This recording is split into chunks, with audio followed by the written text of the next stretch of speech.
What's up, everybody? This is the Tied to the Land podcast, where we believe that everybody is tied to the land in some way, shape, or form. On this podcast, we'll explore the intimate connection that people feel with the land beneath their feet, while telling the stories of folks whose lives have been impacted by their roots to the rural lifestyle. This podcast is brought to you by Arrowhead Land Company, where their mission is to create, inspire, or advance a connection to the land in every person throughout the world.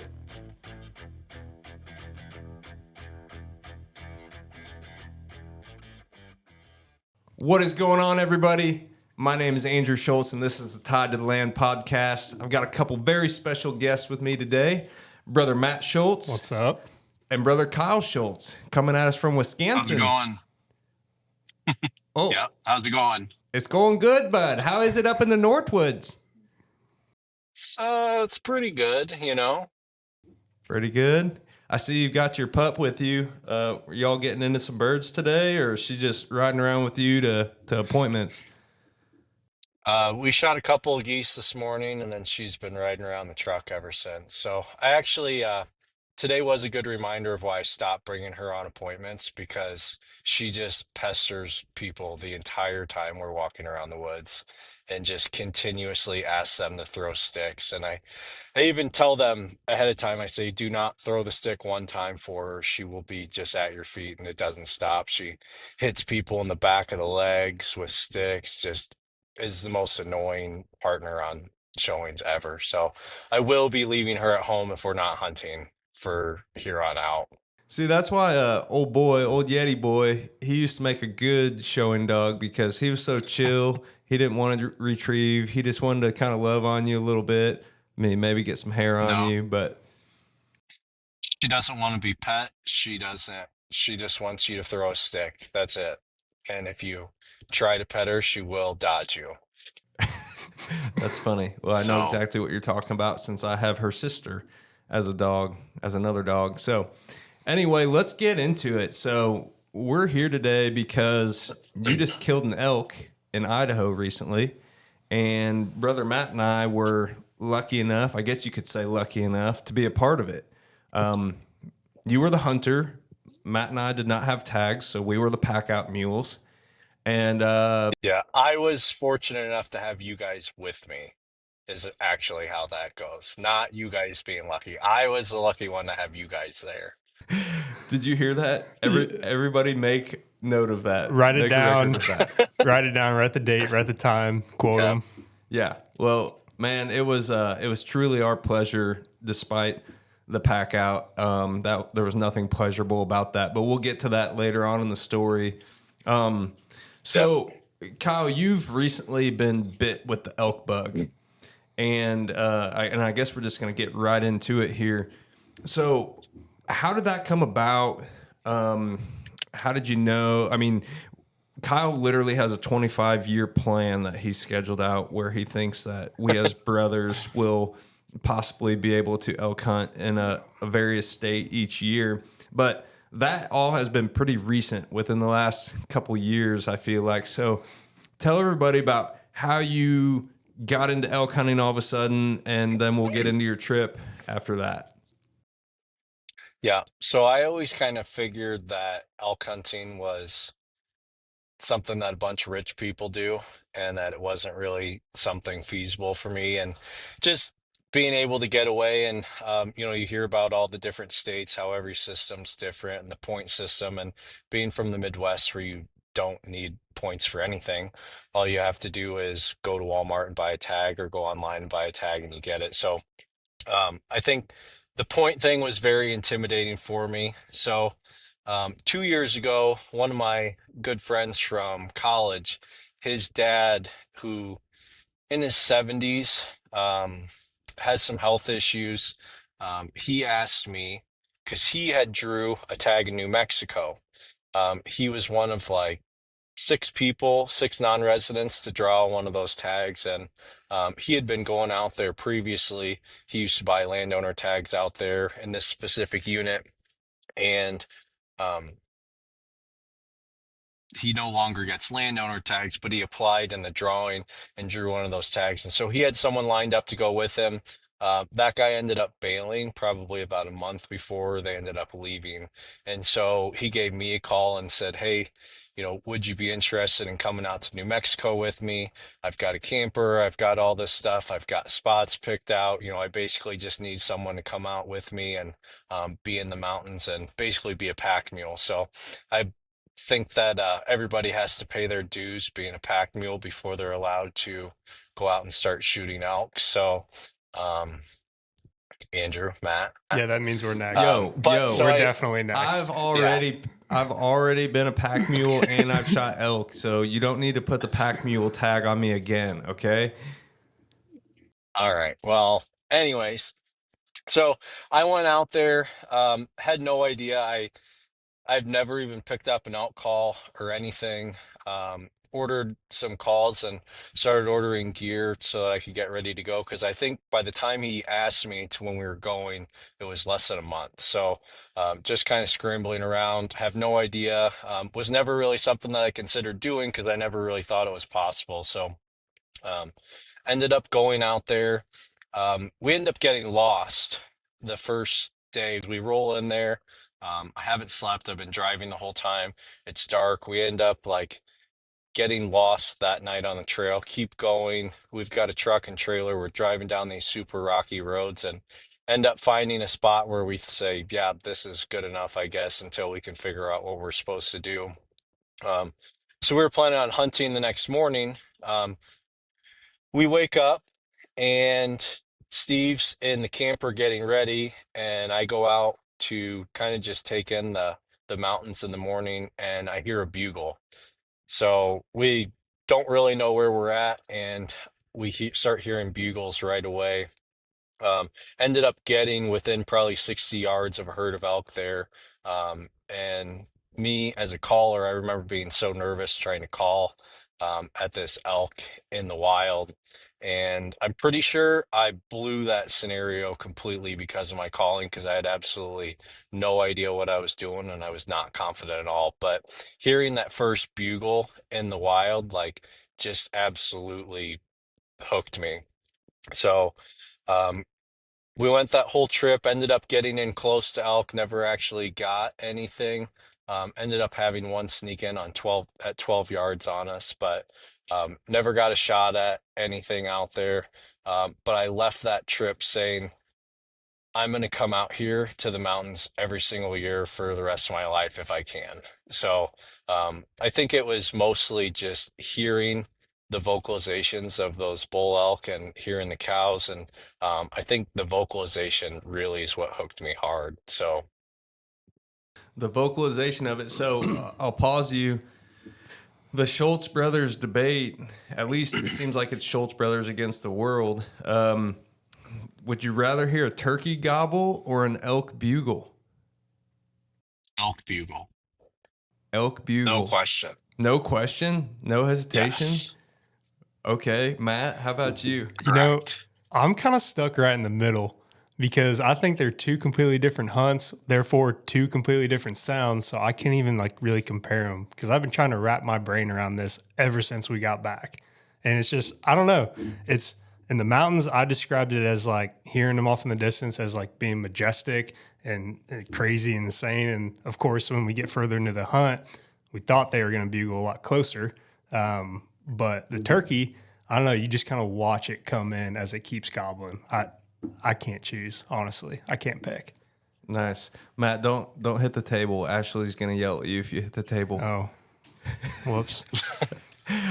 All right. So for me, I'm still undecided. I'm honestly torn. The wild turkey has such a special place in my heart, and I still feel like there's nothing like hearing a gobble from like 20 yards away and you can feel it in your chest, and you haven't necessarily laid eyes on that bird yet. But like the elk bugle is definitely right there. I don't think like the hunts are different from the standpoint, of course, of like an elk can smell, a turkey can't. From what I've seen so far, elk are basically blind, turkeys are not. So, I mean, I think there's different challenges to the hunt. But if you were to ask me, like bugle versus gobble, I think I need more time to think on that. I'm still not sure I'm ready to make a decision on that. And I've also never had an elk actually See, bugle right in my face like a turkey has. It's true. well, So I think the difference is like when a turkey gobbles, it just gobbles. Like it could be a shot. Like you can't determine what is going on with that turkey just based on its gobble. But when an elk's bugling, like different bugles mean different things. And I don't claim to know everything um, about all the vocalizations, but when you're out there, like every sound is so different. And I think that there's way more. So I think that elk bugles all the way over turkey gobbling. Well, a turkey's head does change colors, which is pretty cool. An elk does not change colors; it just kind of pees all over itself. So, I mean, That is true. the turkey's got that going for him, right? Yeah, and I don't know, the spinning and the drumming and the full strut. It's just beautiful to me. But man, elk hunting is freaking awesome. If you had a gun to my head right now and I had to pick one, I don't know if I could make that call. So anyway, okay, so backing up, Luckily, you don't have to. no doubt, exactly. Two different times of the year. I'll always be chasing both, I think. So that's good. But backing up, you went on this New Mexico trip. It opened your eyes to the West a little bit and to the opportunities that you could have while elk hunting. What happened after that? You went to Idaho, and we're talking before the trip that we just went on. So you've been to Idaho 2 years in a row. Tell Yeah. us about your first DIY hunt in Idaho the following year after you went to New Mexico. Yeah. So I started, well, to back up a little bit, after that New Mexico trip, like I was listening to some things, watching some videos before I went out to New Mexico, but afterwards it was like, I need to consume every piece of content, every piece of information that I can, and I need to learn as much about this newfound love as I possibly can. So I started researching the different states, and obviously going in with no points, I definitely knew that I was going to be limited on opportunity, and basically narrowed down to Idaho has they're called over the counter tags, but they're not really over the counter compared to Colorado. But generally, that hunting pressure is a little bit less in Idaho from what I was reading. Um, and Idaho's draw also is in December, which is much before Colorado. So um, I figured if I could get an Idaho tag, I was going to try for that. Ended up finding Idaho. Sat in line in the queue for a long time. I was actually, so to tell you about how I was going to get this tag, I was actually on a cruise with my now wife, and I was sitting on the beach at Coco Cay. And I told Kayla that I was not going to get off the ship For those of us if I was non-bougie not going to people, have. what is Coco Cay?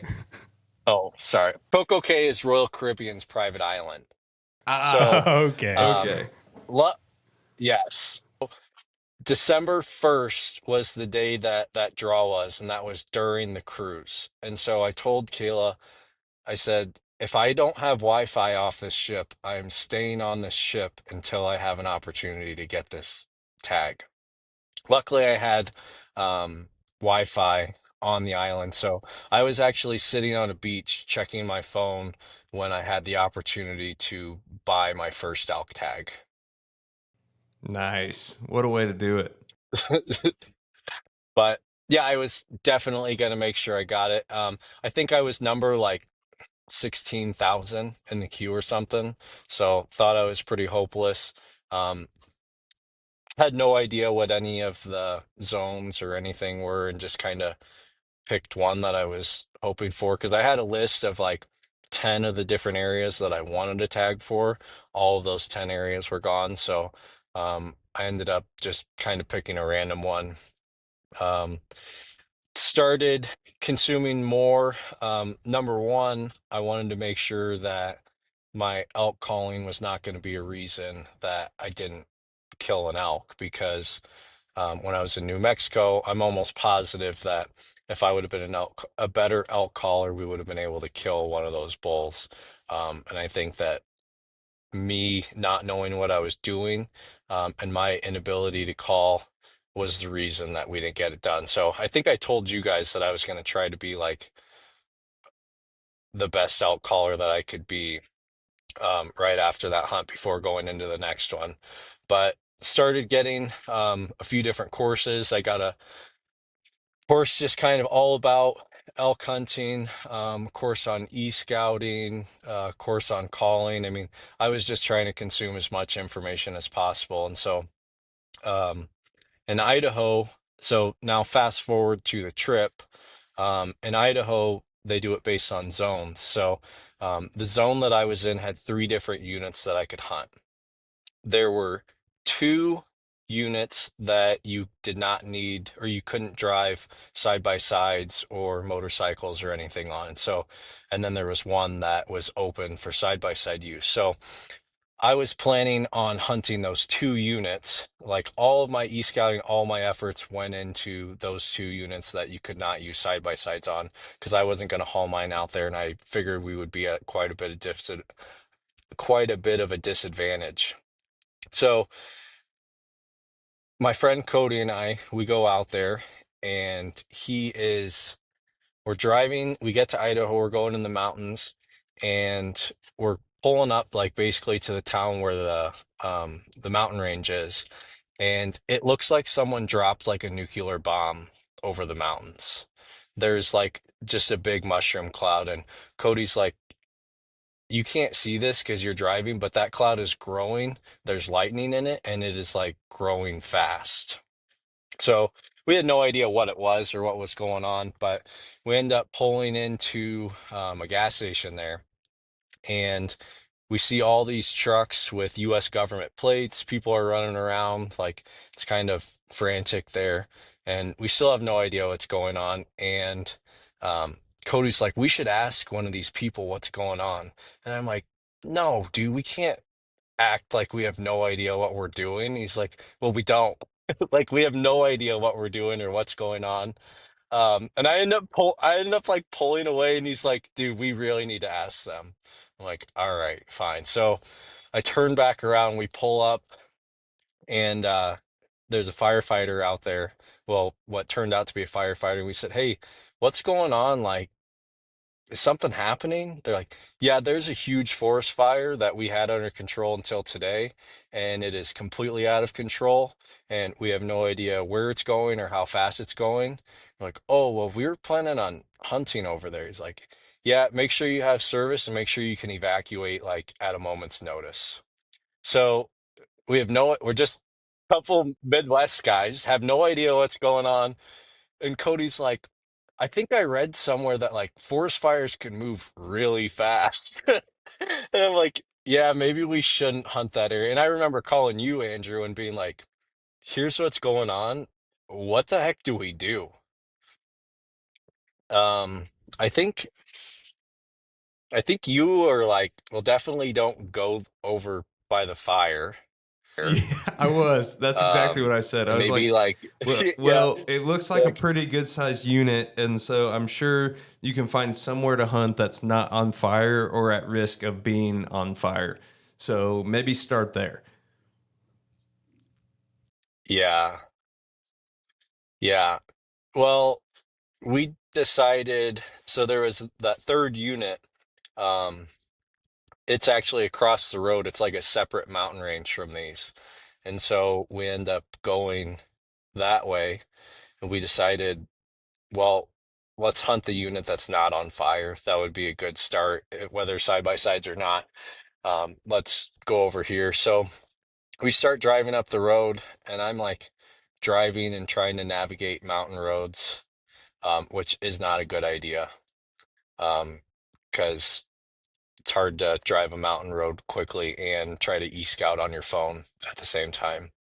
So we start going up a road, and Cody's like, dude, do you want me to drive so you can do it? I'm like, yeah, that's probably a good idea. So he jumps in, and we're a few miles into this road, and I'm just kind of like racking my brain on all the different because I don't have any single waypoints on this entire unit. Like I did not even come close to looking at it. And I said, well, I think that we need to go to this, we need to get off this mountain and come up a different road because I like this stuff over here a lot better. And I think that there's a couple good spots here that we can hit and it would look good, or it looks good on a map at least. So I think we should check that out and turn around. So we end up turning around off the mountain, finding a spot to camp right next to like where my waypoints were going to be because there was actually like a 500-foot hill right off the road. And I knew, and there wasn't any roads going in or trails going in. And I knew that there was all these people with side by sides. Like, there's no way these guys are climbing this hill. And if they have side by sides, they're not going to walk. So we end up finding this spot, camp there, wake up the next morning, start scaling this hill, which ended up being way steeper and harder than I realized. It I seems did to be a end up common falling theme a out couple west. times. What? I said that seems to be a common theme out west, where it's always steeper and harder to climb than you thought. Yeah, the topo lines are deceiving out there. Um, Always quite a bit more topography than you realize. What'd you say, Matt? You had no one intimidating you this time as far as the terrain was. Yeah, no. Yeah, we'll get to how you guys are trying to bring me down. But um, so we end up climbing this mountain, um, get up to the top there, and it's still dark. And Cody goes, "Did you just hear that?" I was like, "What?" He's like, "Well, I have no idea what a cow elk sounds like, but I think I just heard a cow elk." And I'm like, "Yeah, right, dude. I doubt it. We're just right off the road. Like, there's no chance you heard anything."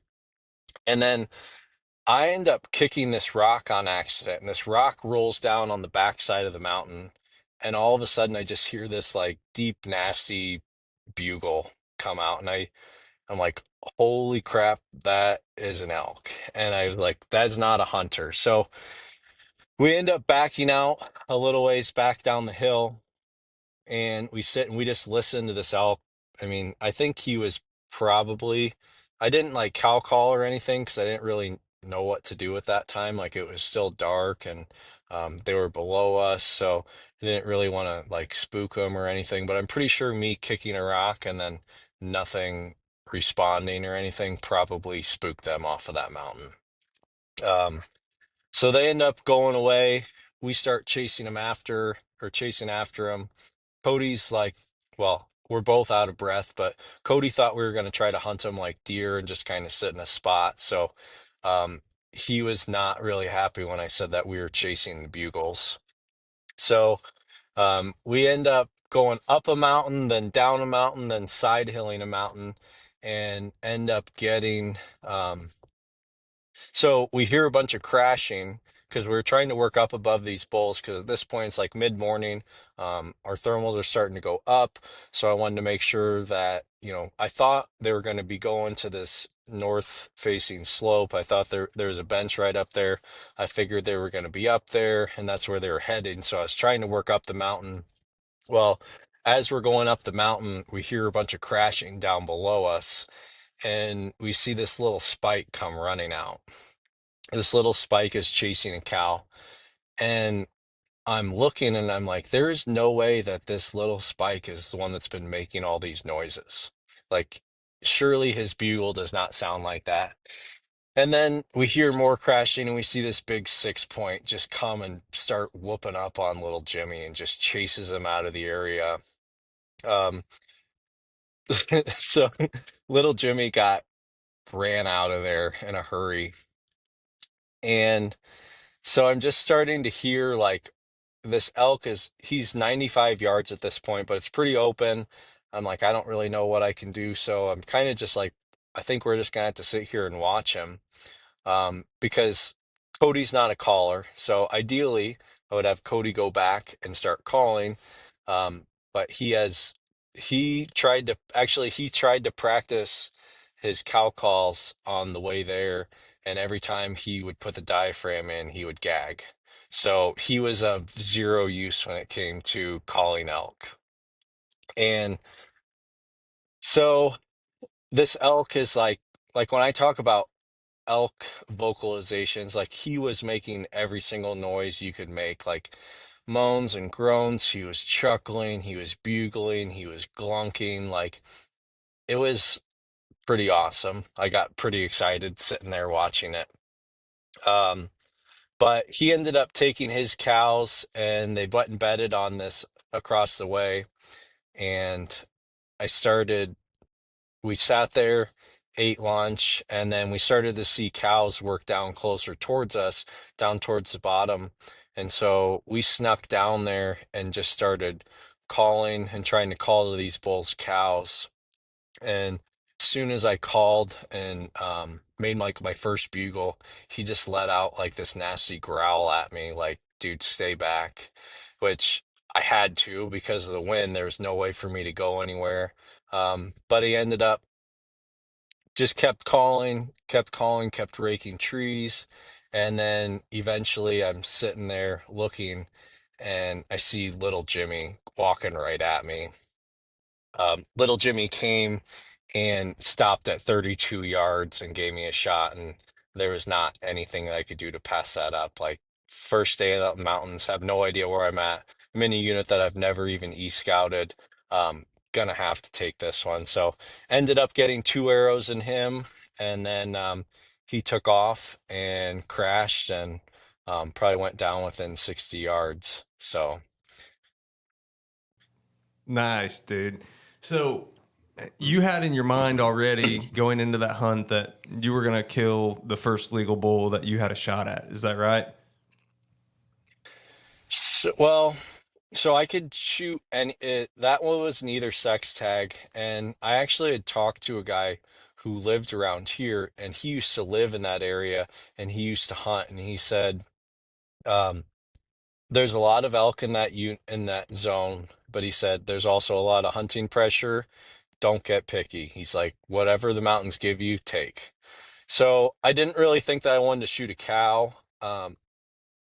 I was hoping for obviously a bigger bull, but I was taking that advice of don't get picky, especially in that area where like you don't know because you could take side by sides and motorcycles. I mean, even those roads that are not designated for those, that are closed for those, people just kind of rip around on those anyways. So, for all we knew, that elk could, or those elk could get blown out of there, later that evening.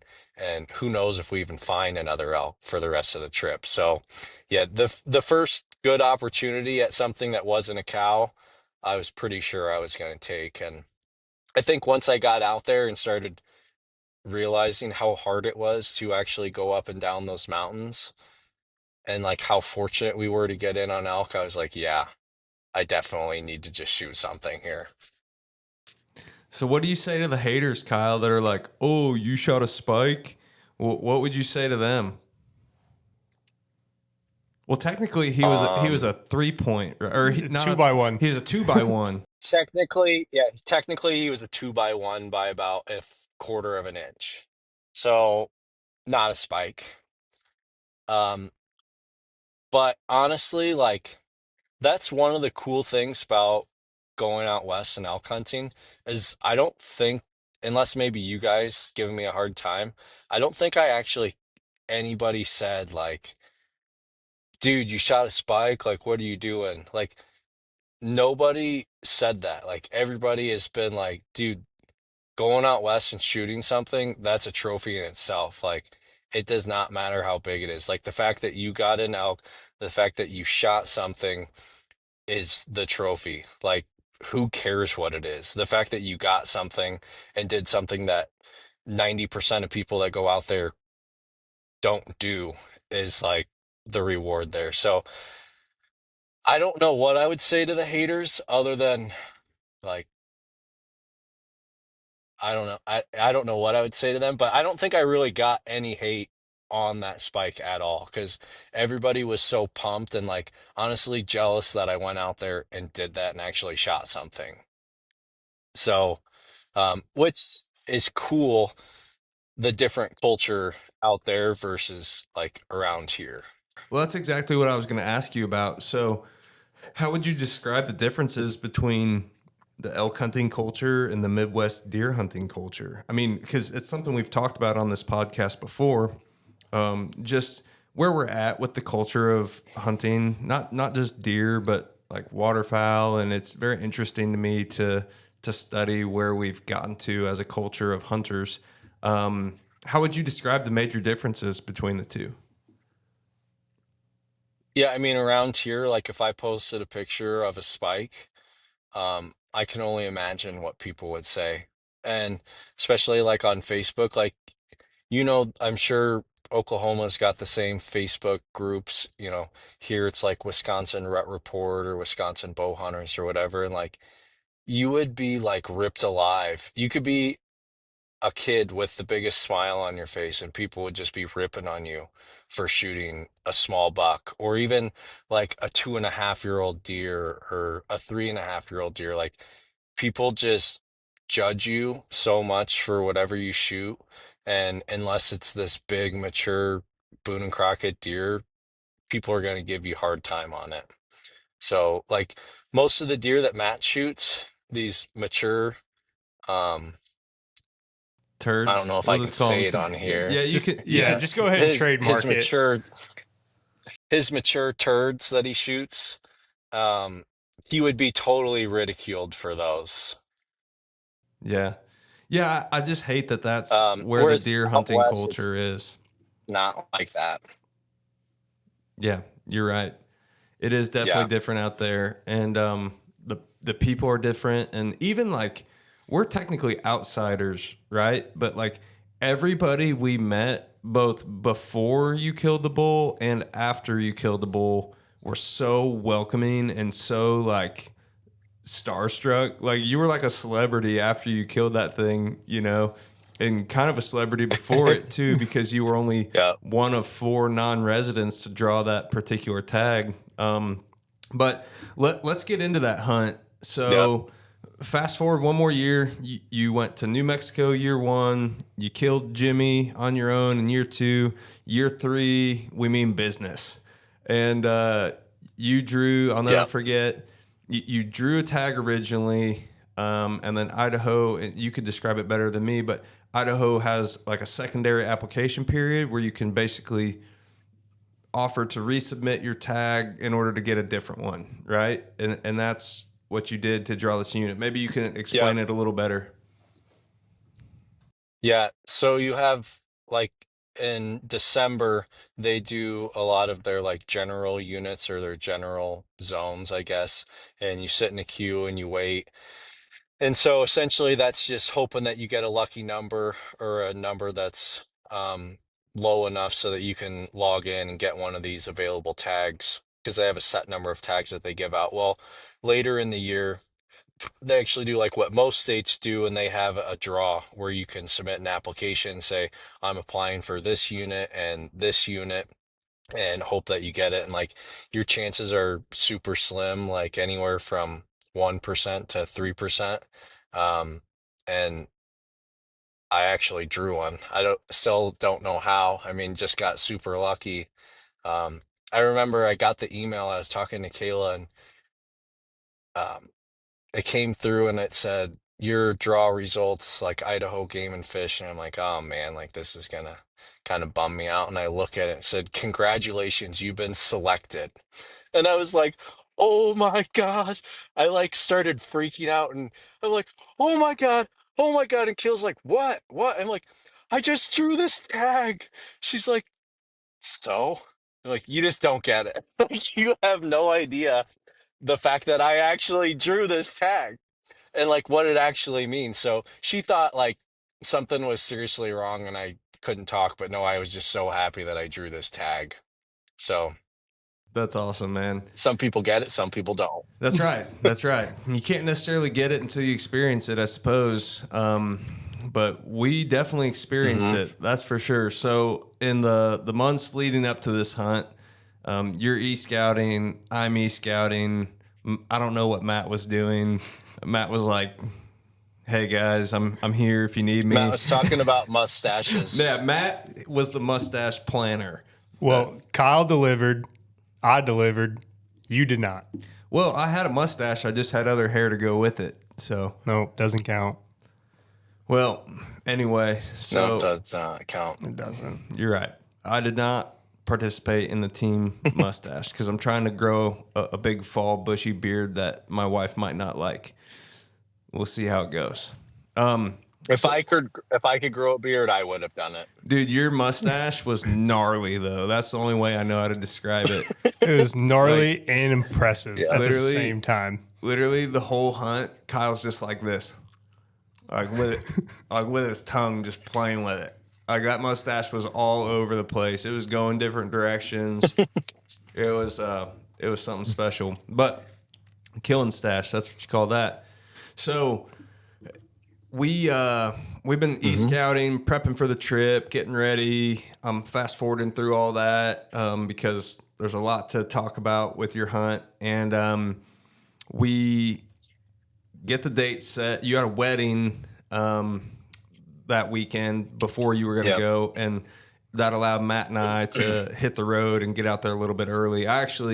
We went a little bit early too because I had a old client in Montana who he was dying for a turkey mount for his museum, as he calls it, and I gave him one of my turkeys to hang up in his museum, and he was just tickled. And so Matt and I got to hang out with him, and we drove through Montana and got to see the old stomping grounds from when I lived out there. But that enabled Matt and I to get to camp a little earlier than you while you were on the road. And so this is your podcast, so I'll let you interject here and talk about whatever you want to. So,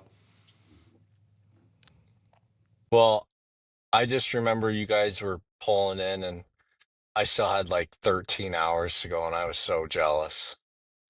Maybe it was only like 8 hours, but I was just like, oh man, I really wish I was there right now because you guys were seeing it. And I knew I was going to be rolling in the middle of the night and was going to be missing just how everything looked. So, yeah, I was pretty upset that I was not there yet, but yeah, Matt and I were talking about that. We knew, like, oh man, it's got to be killing him that he's by himself. And that's that's literally 24 to 26 hours on the road by yourself. I can't imagine doing it without Matt. Having a partner there to help you drive a little bit definitely helped. But the plan was, it was rough. in a perfect world, Matt and I were going to get there. We were going to set up base camp. We'll talk about hashtag team base camp here in a minute. We were going to set up base camp, and then after that, whatever time we had left, we were going to get out and try to do some scouting. And so we get camp all set up, and actually, let's talk about team base camp. So Kyle and I had like a slight miscommunication like prior to the hunt where like I think we were trying to say the same thing in different ways, but like in Kyle's mind, he wanted to be mobile. In my mind, I agreed, but he kept referring to like spike camps. Like we're going to set up spike camps. And I'm like, okay, but what about base camp? Like what about the nice comfortable place where we keep all of our goods and we have a place to come back to? And like in case spike camp doesn't work, what about base camp? And Kyle was just like, we don't need base camp. Spike camp, spike camp, spike camp. And I was caught in the middle, basically just telling everyone it's going to be fine. It's all going to be different once we're actually out there. Yeah. Like, we're looking at all the maps, but it's going to change. The miscommunication was you not listening.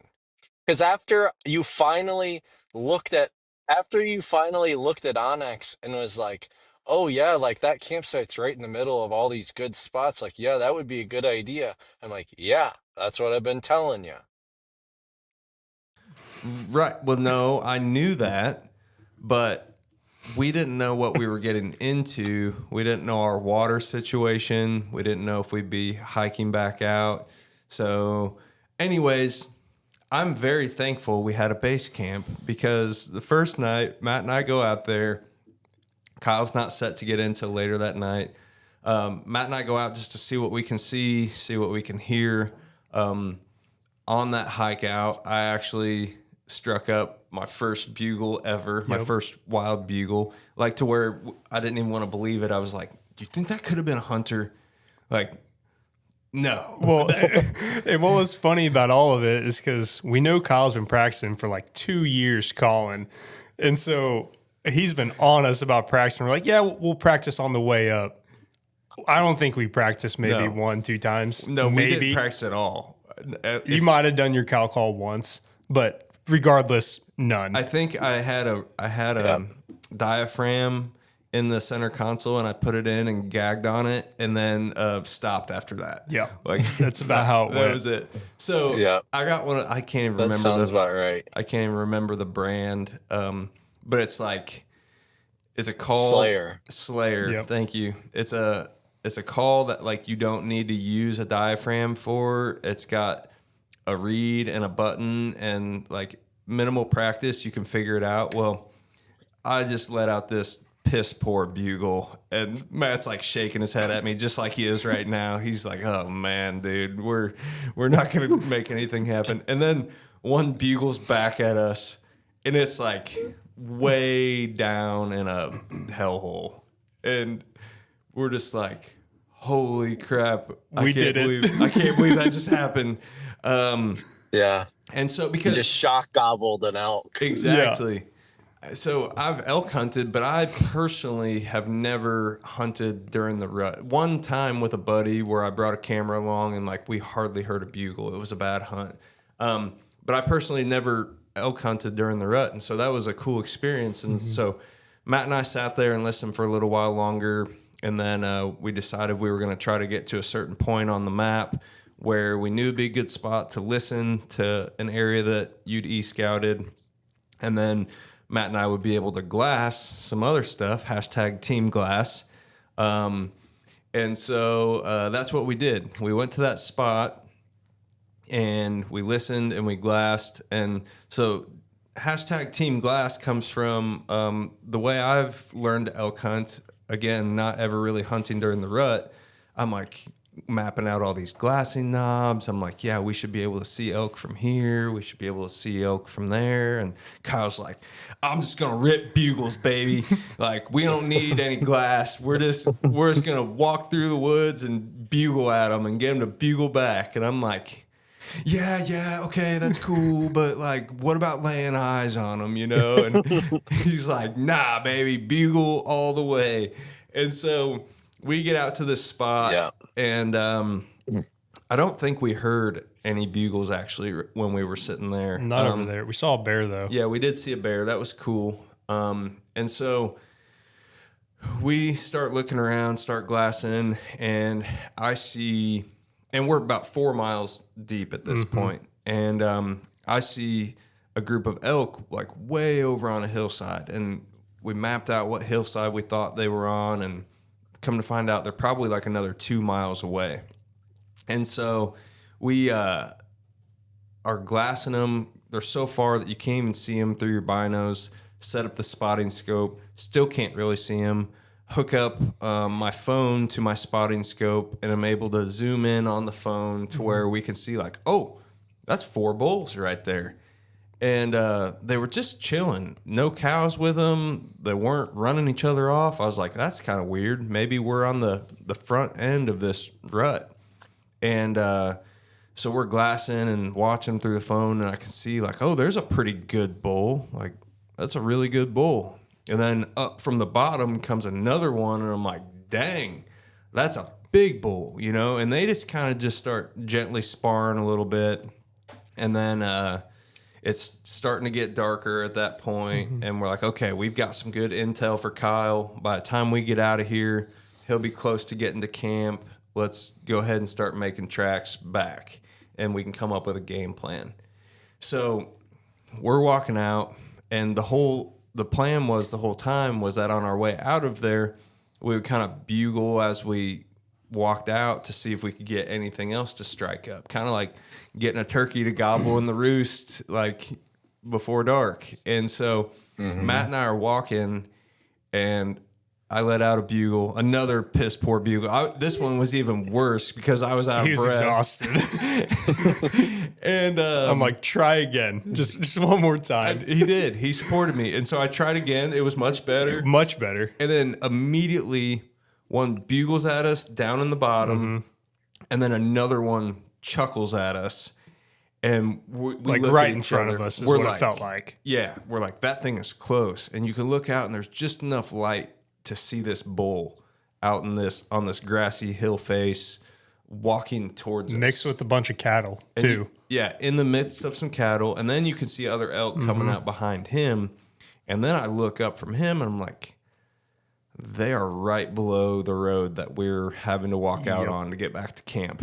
And so we, Matt and I are like, what do we do? What do we do? We can't walk by him. If we walk by him and spook him, Kyle will kill us. Maybe we just don't tell Kyle that we spooked him. Maybe, and so we end up backing out like the direction we just came from, further away from camp. We hike up to the top of this mountain. It's getting pretty dark at this point. We don't want to turn our headlamps on.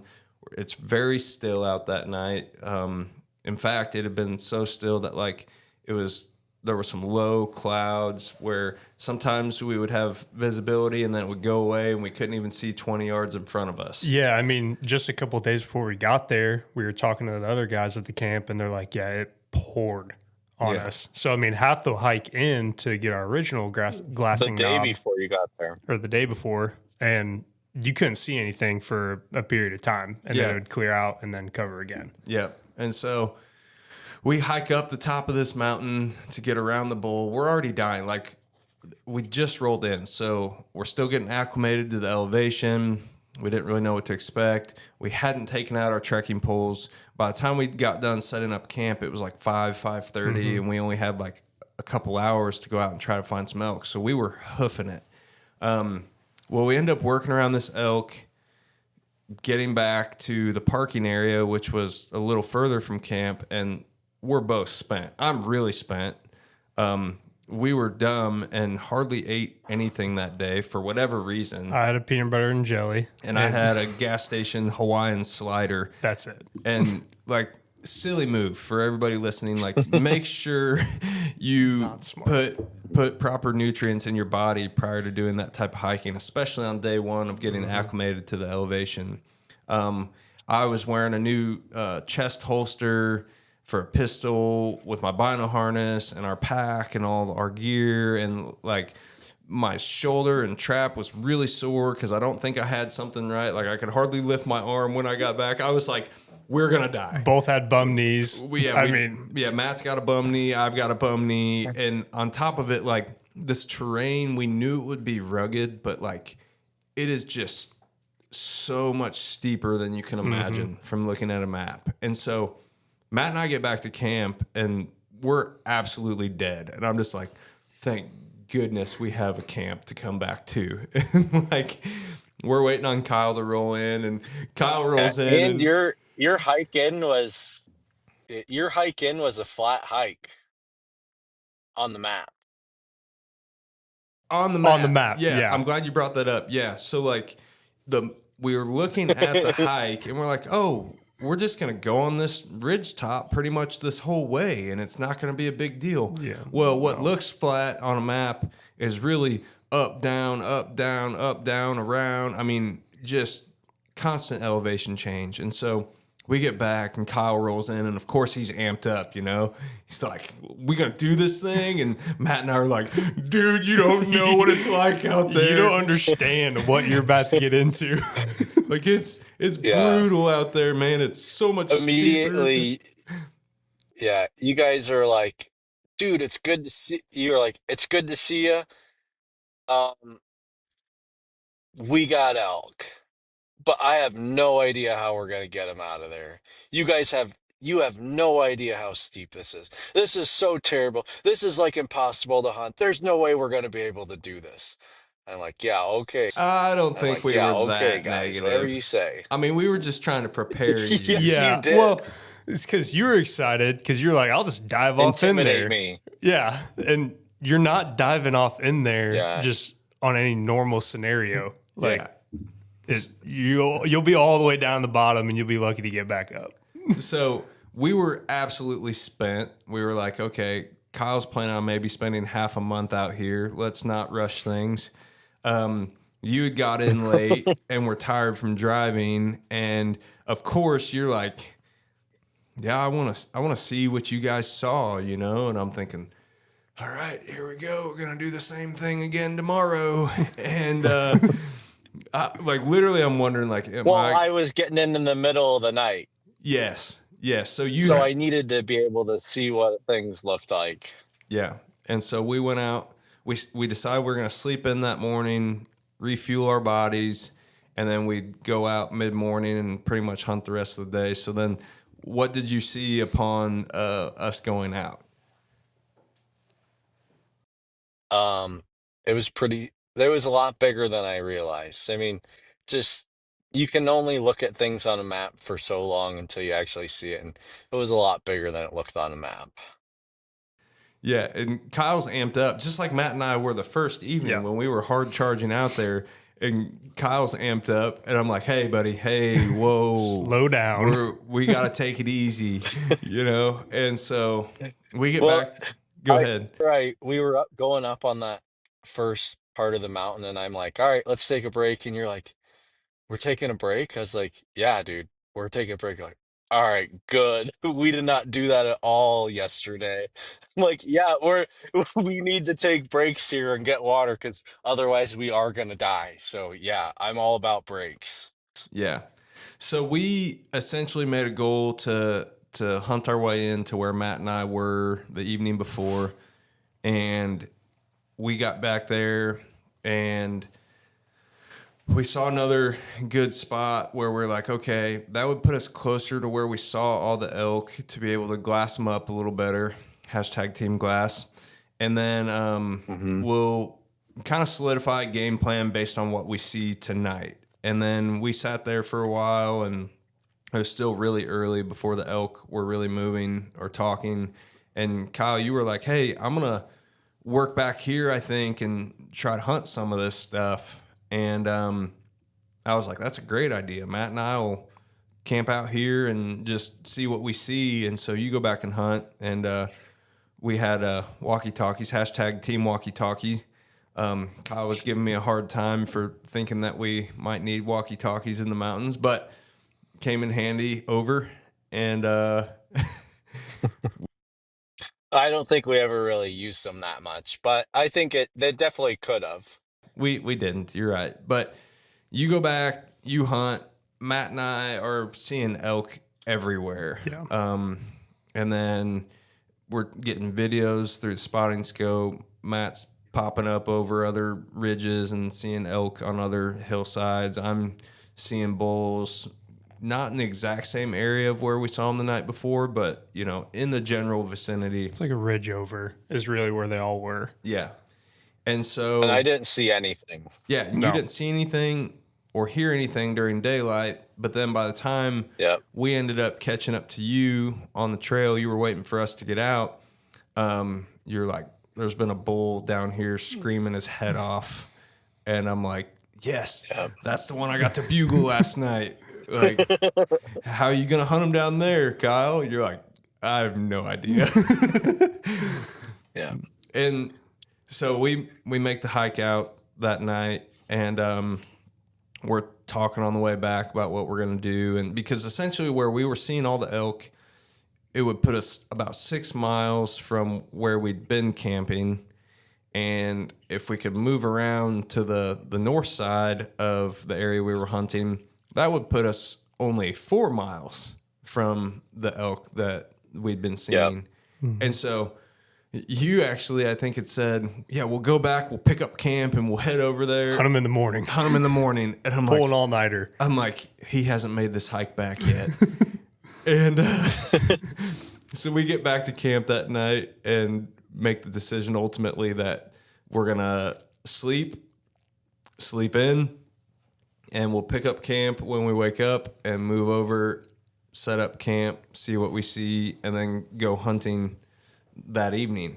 Well, and part of the so part of the reason why I was talking spike camp and where this comes in now is so we were going to move what 6 miles away from like where we were at 6, 7 ish miles, like from where we were parked to where our new camp was going to be. And it was going to take, I think when I put it in on Google Maps, it was like an hour and 50-minute drive. So to get off the mountain, to go down, to go all the way around, it was going to be almost a 2 hour drive, which is why I was worried about the base camp thing. Because I was like, if we have to come all the way back, we have to do this extra 3 mile hike all the time. And then if we have to drive, just a couple miles, but it's going to take us an hour, like that's a lot of time that we're missing out on sleep. So in theory, the spike camp was good. And we might have been able to do a spike camp at some point, but it just didn't work out for this trip. Yeah, you're right. And I was always open to it and honestly fully intended on it. But like us being such, I'm going to call us newbie mountain hunters, like we didn't connect the dots that at the elevation we were hiking at, there was not water accessible to us. And it wasn't like we could have just been like, we've been poking fun at Matt, like, hey, Matt, go down like 3,000 feet to that creek down there that we think exists, grab us some water, and then hike back up to us, So if we wanted to spike Yeah. in, we were going to have Filter to. us a couple gallons. Yeah, exactly. We were going to have to carry all of our water that we would consume on our backs, which was just going to be impossible given the amount of gear and everything else that we had. We didn't have horses. We didn't have pack mules. We just had ourselves and our packs.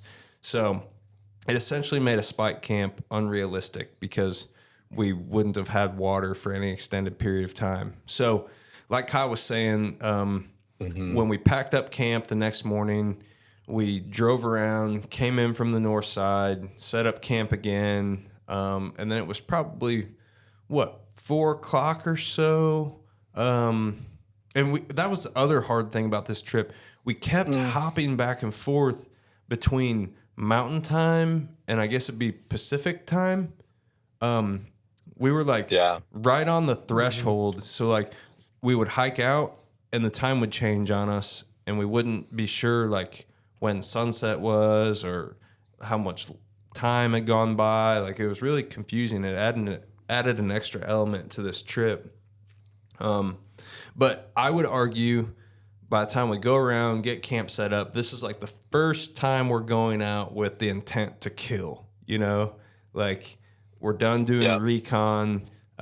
It's time to get in them. And so we start on our 4 mile quest to get to where these elk had been.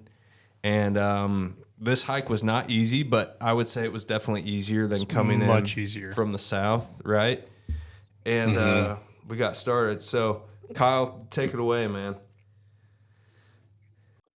Well, so we stopped and because we started seeing rubs and things right away um as we were walking through, and so we ended up going to like this big basin and um kind of looking. I think we were also still trying to figure out where exactly we were and if we knew if we were actually on the right mountain or not, because from so far away everything looked so small and compact and like little in these on the map, and it just was not like that at all. Everything looked so much, I mean, like I said, everything looked bigger in person than, especially when we were back a few miles just glassing, because we still weren't like 100% sure where those elk were, and on what hillside. And so we're going past like this really big drainage that we thought looked pretty good. And so I think we were just standing there looking at it and kind of getting our bearings on where we were at. And we heard a bugle. And so I end up bugling back at it and it just responds right away to me. Um, and we were like, well, should we keep going? Or I think you were like, well, dude, this one's fired up. Let's drop down in and see what we can do. Because I think we were gonna hunt, but we were also kind of trying to figure out where exactly those elk were coming out because I think we're still kind of game planning for like making a morning hunt like the next day. So, but we end up dropping in on these bulls, and my pack is squeaking really bad. So I ended up dropping my pack off at the top of the mountain, and we start going down there, and this bull is like bugling and chuckling, making noise the whole way down the mountain. And we end up getting down to like the same level as where he's at, and then start pushing forward. And which was what we dropped probably like 600 feet in elevation. Yeah. So we drop and then, so we're on like the same level as this elk is. And so, um, it lets out one more bugle and I know we're close, but it's kind of hard to tell for sure, like how close it is. And so I'm like, all right, I want to get up to this next tree. There's a big rock by that. I think that like from right there, it'll be a good spot where I can stop, start calling, and have a good like location to be able to try to set up and start making a move on these things. And so I think I get 10 yards into the 30-yard jump from this tree to the next tree, and I stop because I see an elk take off running. And I'm like, oh my gosh, we just ran in here way too fast, bumped this elk. This bull's gone. We just dropped down into this hellhole for nothing. And now we're not going to have anything to show for it. So we just stop and just listen. And I think that that was a bull. It looked like a bull. I couldn't tell exactly what it was, but um, end up stopping. And then, so we're just standing right in the middle of the trail. And I can't remember. Did we scoot back or did you see Timmy before we scooted back? I think we had scooted back already. Like we bumped that elk and we scooted back a little bit, and then you were like, "I see him," and I was like, "Okay, well, there's a spike bull right 35 yards from us, staring into our souls." Not a Jimmy, but a Timmy. You know, so you named him Timmy, and Yeah. Timmy's just looking at us like, I don't know if I've ever seen you things before. But we had great wind. I mean, our Yep. wind was like picture perfect, carrying Yeah. right up from where we just came from. And because we were on the same level as the elk and Timmy was down below us, he couldn't catch our wind. And so he eventually gets weird, pops up, and kind of goes over towards the other elk. And now I'm like, well, we're double screwed because Timmy just saw us. We already bumped one. Yep. Like, oh my gosh, we just blew it. We came And in charging when too we hard. did, uh, when we did bump that, I did cow call right away because a lot of times you can get away with a lot if if they don't smell you, they know they saw something but they're not sure. They take off. I mean, letting some of those cow calls out definitely helps, I think. Just kind of calm things down. Yeah, I think you're right. And But the other thing I that, oh, go ahead. no, go for it. I was just gonna say the other thing that like had us thrown off mentally is like it just so happened that once we bumped that first elk, like we weren't really hearing the vocalizations that we'd been hearing as we were coming down the mountain, you know. So we're like, man, that Hmm. must have been a bull that we bumped because like they just kind of shut up at that point. Yeah.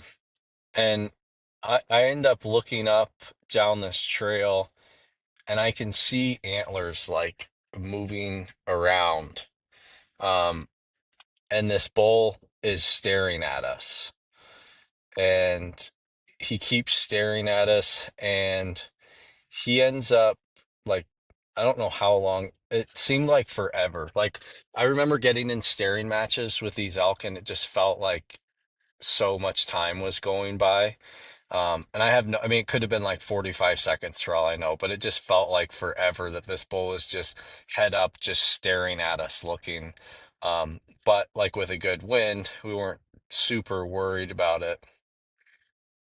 It was a long time because Matt and I were trying, we couldn't see what you could see. So I don't think you've said this yet, but like where we ended up stopping, we were literally on an elk trail. And so like you're stood up on it. Matt and I are sat down on it against the hillside, and we're trying to get like updates from you, like whispering, but not like expecting too much out of you because we knew you were in a staring match. And then all the while, like there's big ants crawling Just all over me and Matt. Eating us up. And we're just like, come on, Kyle, make something happen here. And you'd been calling once we got to where we were, and so that's why that bull was looking at you and you're getting in staring matches. But I mean, our assumption is they just never saw the movement they were looking for. We were so close to them that like they probably thought I should be able to see you, and if not, like go ahead and show yourself. Yep. You know.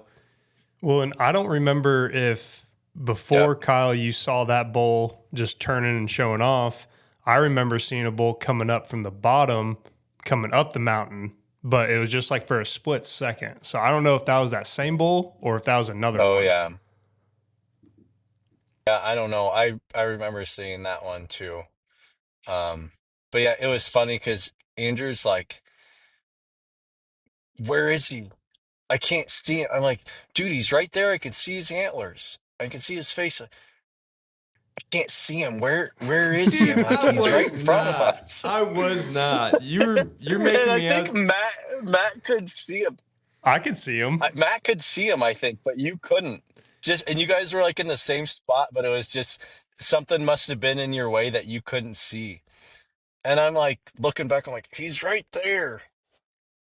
Well, no, let me tell my side of the story now. So it wasn't that I cared whether or not I could see him or couldn't see him.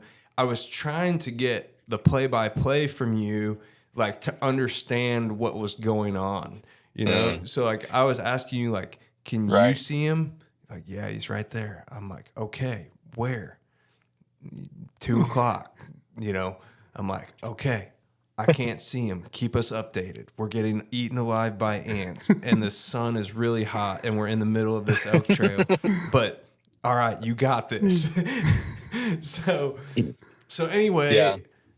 you're calling. Eventually, it gets to where like we've got their attention, but nothing's really happening. And then you're like, "Hey, start raking." I'm like, "Okay, cool. Like I'm about to be useful." So he went back by his cows. So there was two cows that I could see bedded, probably like 140 yards away. I could see them bedded down, and I watched him go back there, and he started just beating up on this pine tree. So that's when I was like, all right, he's trying to, basically size us up. And so that's when I was like, "Andrew, start raking."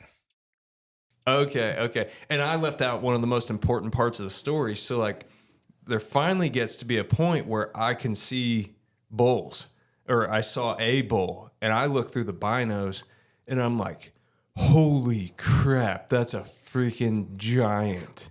That is a giant bull. And I'll never forget this. And this was like the joke of the trip. Like this elk, he had brush in between his fronts, like his eye guards. It was like just entangled in there. And he was huge. And he walks, and then right after him comes another big bull. I'm like, oh my gosh, there's two of them. And but that first one was just like incredible. And so anyways, you had told me to go start raking. Well, we could still kind of see elk, so I didn't want to like move too much. I was just trying to inch my way to this tree. Well, I find like this small stick, and I'm doing what I can with it, but like it's just not doing the job, It just probably sounds like two twigs hitting against each other, And so that didn't really get their attention. But you can still see, and I can see him too at this point, that one, there's a good bull over there, and he's just raking this tree, and that cow is bedded. Well, then that cow gets up abruptly, kind of runs down the hill.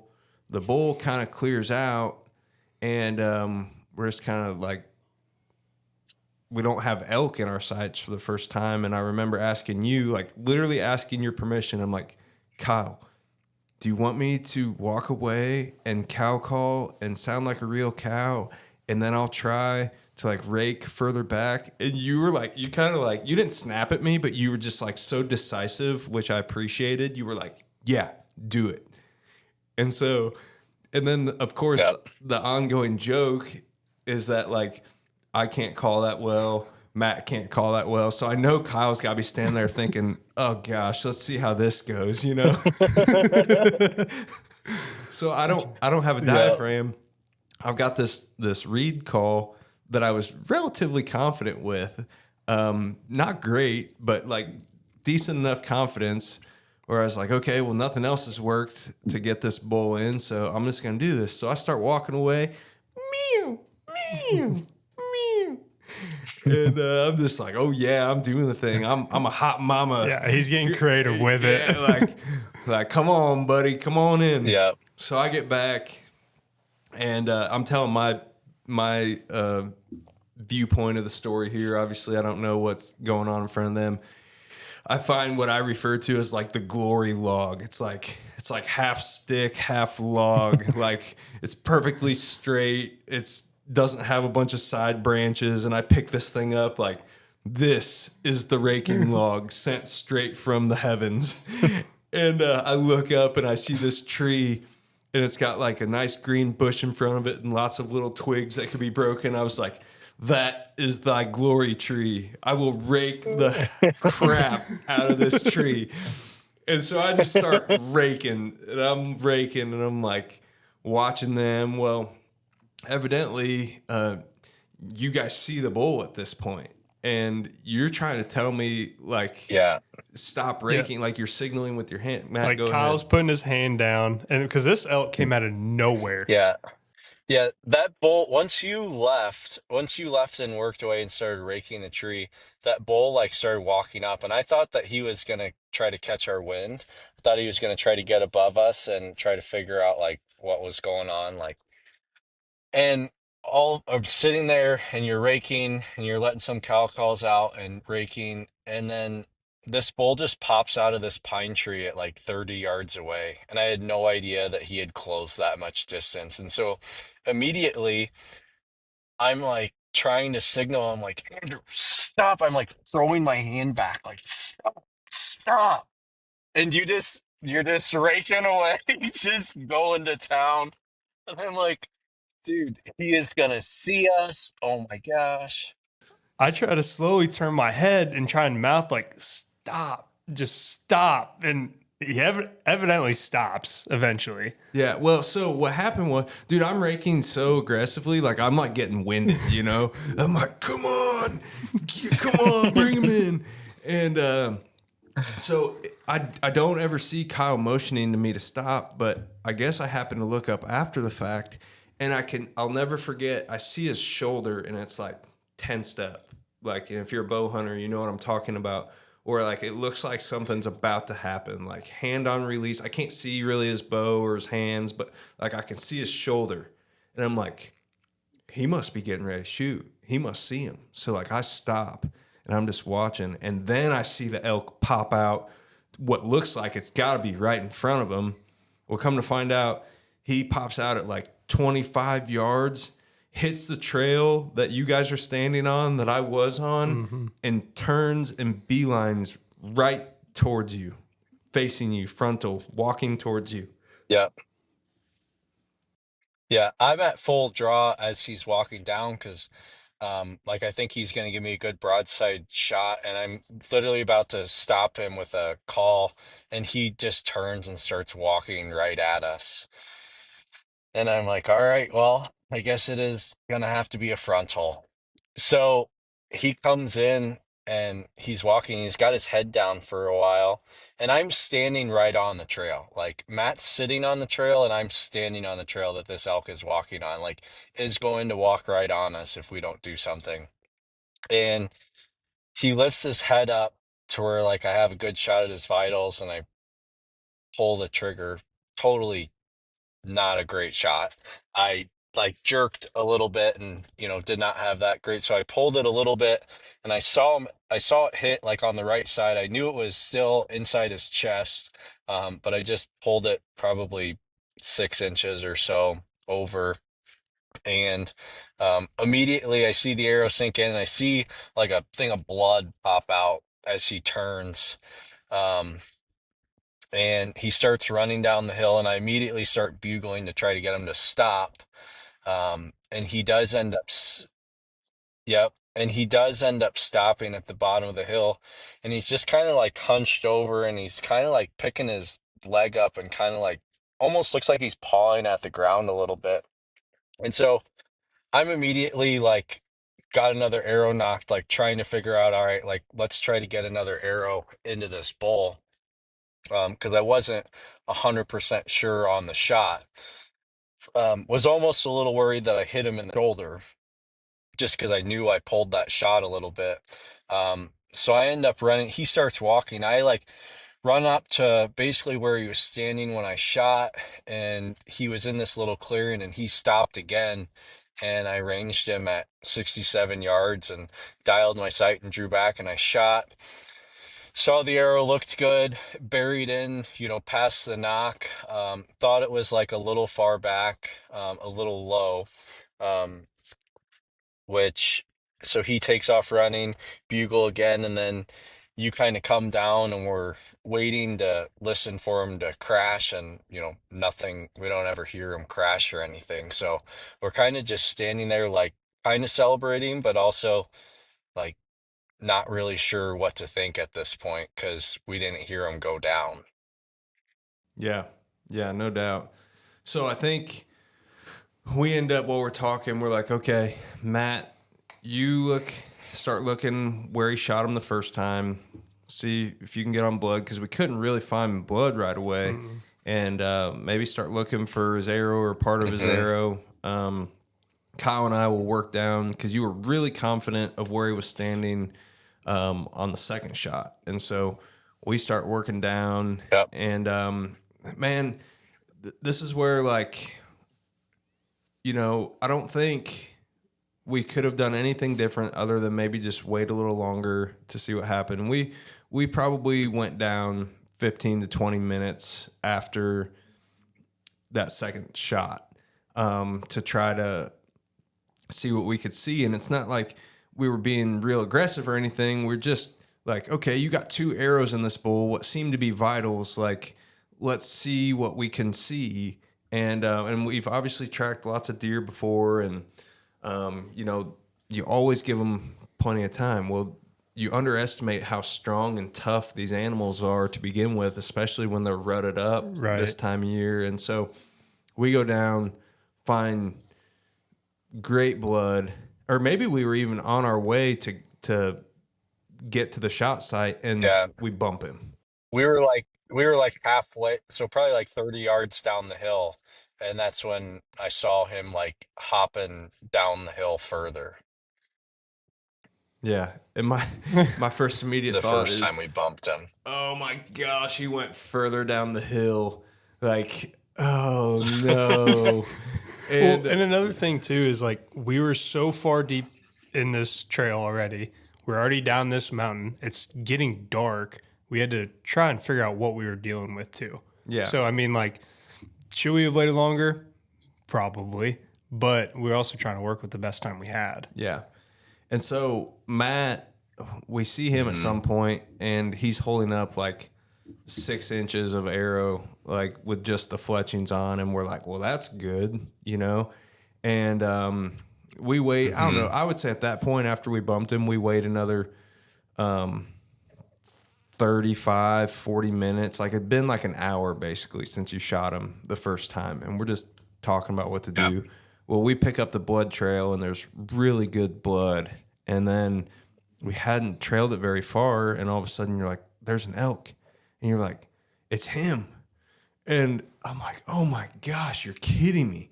Well, he's not running from us, but he's like walking from us, looking like he could go down any second. And I think we both were and Matt's up further from us, so he's not seeing any of this at this point.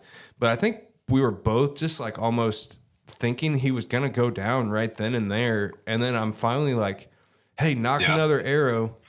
And we're trying to get a range. And about the time we do, like he kind of creeps over this hill where we can't see him anymore. And now we're just like, well, now what? And we're talking through it, and we're like, well, he's definitely hurt really bad. And let me stop and say this really quick too. Like, no hunter wants that animal to have to suffer any longer than they have to. You know, like your goal is always a quick, clean, ethical kill.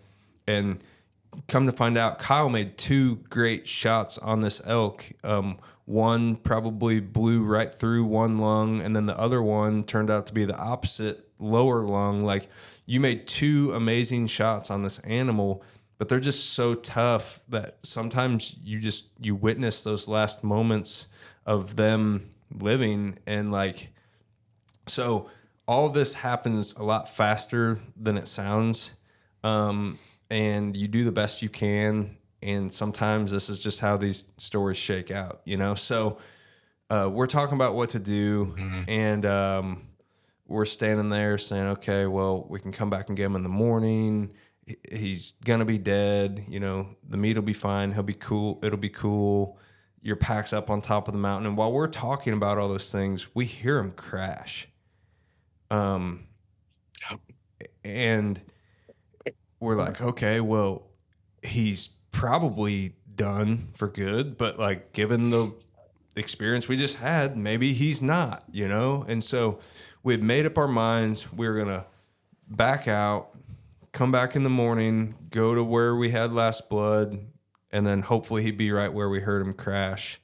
And And every time we bumped him, he was going further down the mountain. yes, thank you for reminding me. Yeah. So we didn't want to bump him again. Well, in that whole time, I'm just sitting on the side of the mountain, just taking it in because I have no idea what they're seeing, what they're doing. Did not have the walkie-talkies. That would have been nice at that time. No doubt. But I'm trying to text them like, don't bump him again because I have no idea what's happening. But I think it all played out just fine. Yeah. And it was such a beautiful evening, like after you'd shot him and even before you shot him, like we're hearing bugles in the distance, like we're watching the sunset. Like it was just a picture perfect evening in the mountains, you know? It was literally just sitting there and praying, like, please find this elk. Yeah. Please find him. And please don't bump him again further down the mountain. Yeah. So, we hike out of there, decide we're going to hike back to camp, drop as much of our gear as we can, and come in light the next morning, try to be there at daybreak to hopefully find your elk. And that's exactly what we did. Yep. Yeah, he was right there where we heard him crash. So Andrew was pushing Matt out of the way Andrew was determined to find him first, and I did not see him first. No, Andrew you did. weren't. Okay, so we had the video. I had the recovery video, but every time I tried to pass Andrew, you'll see him quickly get in front of me, and I don't think he was purposely doing it, but on video, it's just like I'm trying to get around him, and I just can't seem to get around him because you guys are using your trekking poles at this point. I'm trying not to fall down the mountain while recording. I'm offended. You guys have clearly had a sidebar conversation about this. It's in the video. Well, if I was doing that, I definitely was not intentionally trying to block you. But it is true that I was determined to spot Didn't the elk. bother me. I didn't care who saw him first. Yeah. Kyle was hard charging down the mountain I again. just wanted someone to find him. Yeah. Yeah. So I see a tan spot, and I'm like, is that him? I think that's him. And I'm looking through the binos, and I'm like, that's got to be him. And you're like, yep, that's him. And we were whispering, you know, just, all right, let's take it slow. This is the bionic elk. Like, who knows what can happen? And we walk up, and sure enough, when we heard him crash the night before, like, he'd been expired since then. And then that's when the real work starts, especially since it didn't get that cool overnight. And so we knew we had to work fast so that we could preserve as much meat as possible, because it was already starting to heat up that morning, and it was getting up to, 70, 75 during the day. And so we made the decision, we got to get this whole elk out of here in one trip because it's not going to be cool enough just to hang this meat all day. And that's what we did. Yeah. It was miserable. It was, so all three of us played sports our entire life, lifted weights, done all the things. I don't know if anything can compare or can prepare you mentally or physically. Like, people make fun of Cameron Haynes for like running marathons to prepare for elk hunts, but like the guy's onto something. But we end up carrying this elk out on our back in one trip, and I've talked to several people since then. They're like, "You did what?" I'm like, "Well, we felt like we had to, you know?" And they're like, "That had to have been heavy." And I was like, it was so heavy, man. Like, we were dying. It literally. was terrible. Yeah. I mean, we probably each had Yep. over Yeah, 100. our initial climb. Yeah, our initial climb, when you mapped it out on the Onyx, it was like a 500-yard distance to the top of the hill, but it was like 650 vertical feet. So 650 vertical feet and 500 yards. There's a picture of the three of us after we've got them packed up, and the phone camera is straight. The phone's straight up and down, but you can see your ankles all cocked from standing on the hillside, and like you can see how steep it is. Like, it's a true representation of the terrain, and it probably took us every bit of 2 hours just to get up out of that bottom that you killed them in. And by the time we got to the top, we still had a 3.25 mile hike back to camp. And the whole time we're just like, we're literally trying to hike from shade patch to shade patch, and then like taking a breather, and then like we'd all take our packs off for a little bit. But like with each time that we would stop and take our packs off and sit and relax, like, it was getting harder to get back up onto your feet, because what we had to do, we didn't talk about this, you'd set the pack straight up and you'd sit in front of the pack and you'd try to cinch it to yourself on the ground the best you could, and you'd roll over to your knees. You'd like have to swing over, and then you'd try to stand yourself up with your trekking poles, and your legs are just like wobbling, you know, like it's so heavy. And we had, so Matt and I both had a front and a hind quarter, a true quarter. We didn't debone it or anything. And then Kyle had the loose meat, the cape, and the skull with the rack. And Matt, poor Matt. So I have a couple packs, and I let Matt borrow one of mine, which was a Sitka, like, what's it called, Kyle? Like an inside loading shelf pack. Which is Just put the meat right into the bag. It's a great pack if you want to just pack a bunch of clothes. Yeah.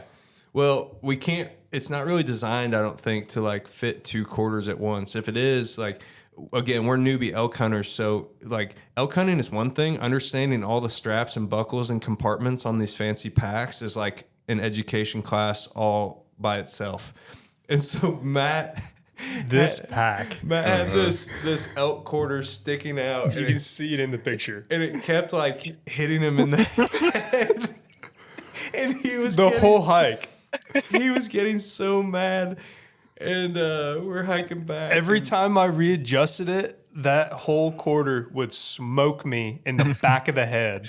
And whether if I want it on my left or right side, I'm unbalanced, so I'm almost falling over. Yeah. Or I have it sitting on my head, which feels like a 45-pound plate just chilling. So I'm like, Kyle, just take me out now. Just every break, take me out. Yeah, Matt's like, just cut my neck off.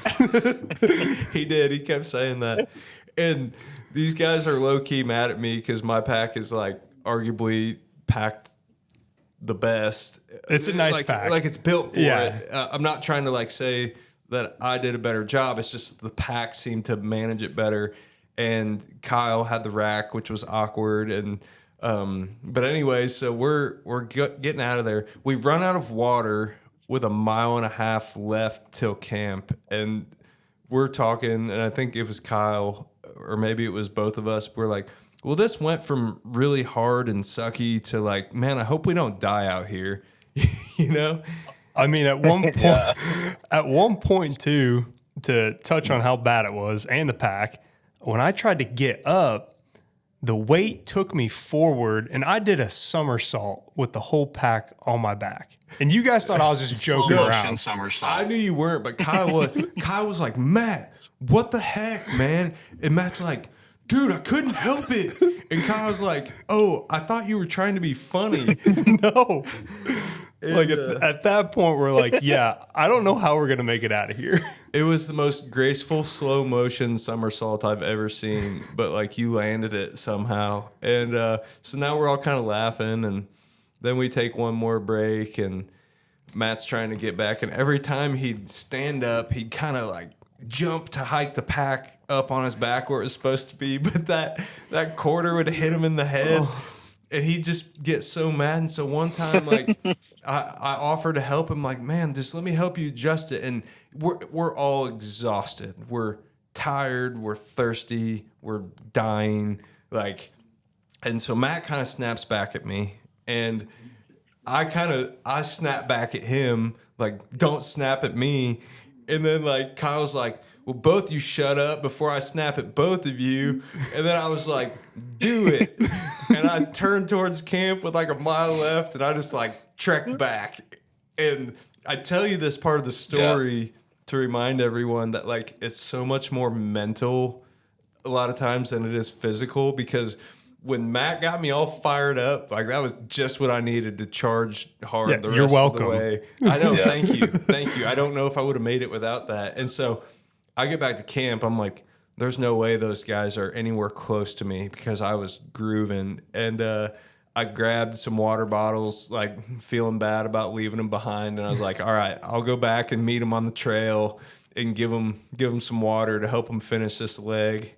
So I met you guys with probably like half a mile, if that, left, maybe quarter mile. And we took, Yeah. I mean, I think Kyle, we may have took one or two other breaks after that because I'm like, he's long Yeah. gone. Yeah. Matt at one point looked at me and was like, he yawned and he's like, that's not good. When I work out and I'm not getting oxygen, I yawn. And I look at Matt and his eyes are just beet red. And I'm like, I hope Matt doesn't die out here. I'm already worried about myself and I'm not going to be able to get him off the mountain too. Yeah, like I got a concussion from this quarter smoking me in the head every time I readjust. I'm exhausted already. Like this is not going well. We've been out of water. Yeah. Yeah. And the whole time I'm Yeah. coming back, I'm like, I hope I don't come up on these guys like just gasping for air, like on their last leg, like we're not gonna make it. But and then Kyle, at one point, we forgot this part. Your quads were cramping so bad that we had to stop, and I was like, hey man, just ditch the rack. We'll come back for it. Like just lighten up your pack a little bit. And so when we all got back to camp, you sent Matt and I with the meat to go get ice, and then you had the horrible task of having to go back out and get your bowl. But like you wanted to be Yeah. the one to go get it. Like and I wanted to tell that Yeah. part of the story. Oh, go ahead. I was just going to say, I was having PTSD walking out there of just different parts that I was like, remember dying.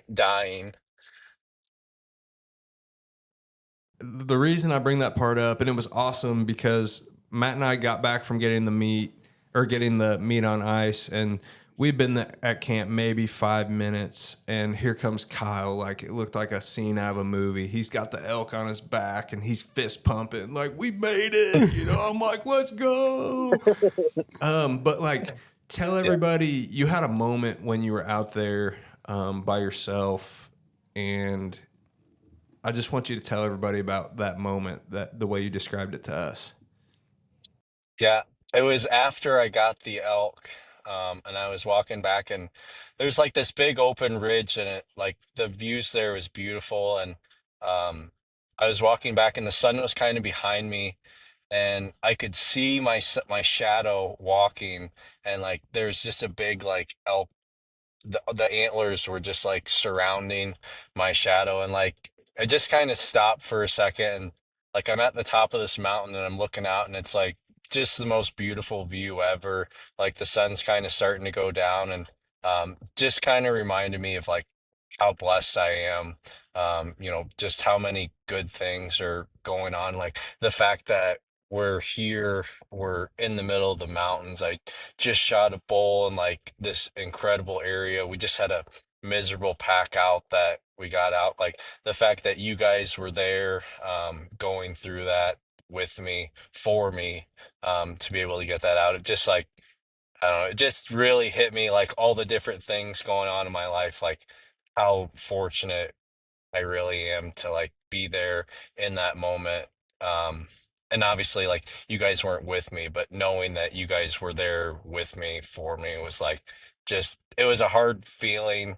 Like I just started praying honestly and just thanking God for like everything that He's given to me and like what is in my life right now. So Yeah, that's amazing, man. And speaking of what's in your life, you and Kayla are expecting your first baby, so that's exciting.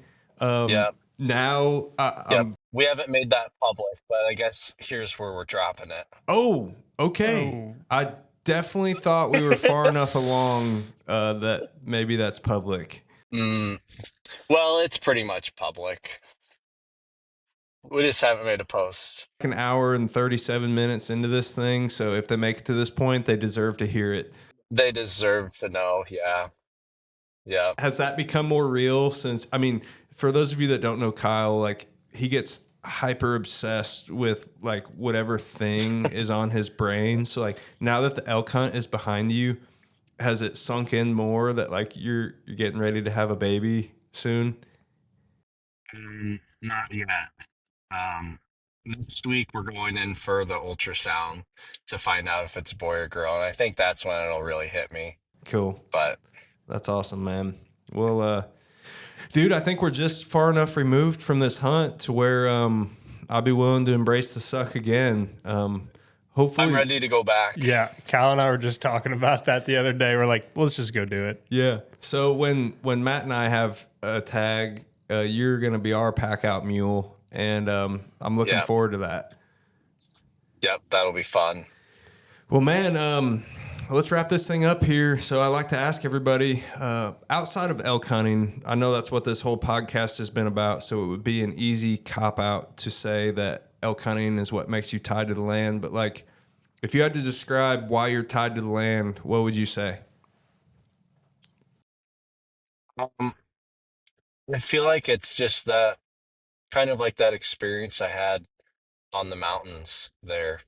Like just I don't feel like I've ever felt as grateful or, as thankful or really as appreciative as I have then or even like other times when I'm sitting in a tree stand and you see something cool or I know it's kind of cliche to be like, oh, I'm into hunting for, the sunrises and the views and things like that, but I feel like it really does like just remind you of how fortunate we are to be doing what we're doing and to live where we do. So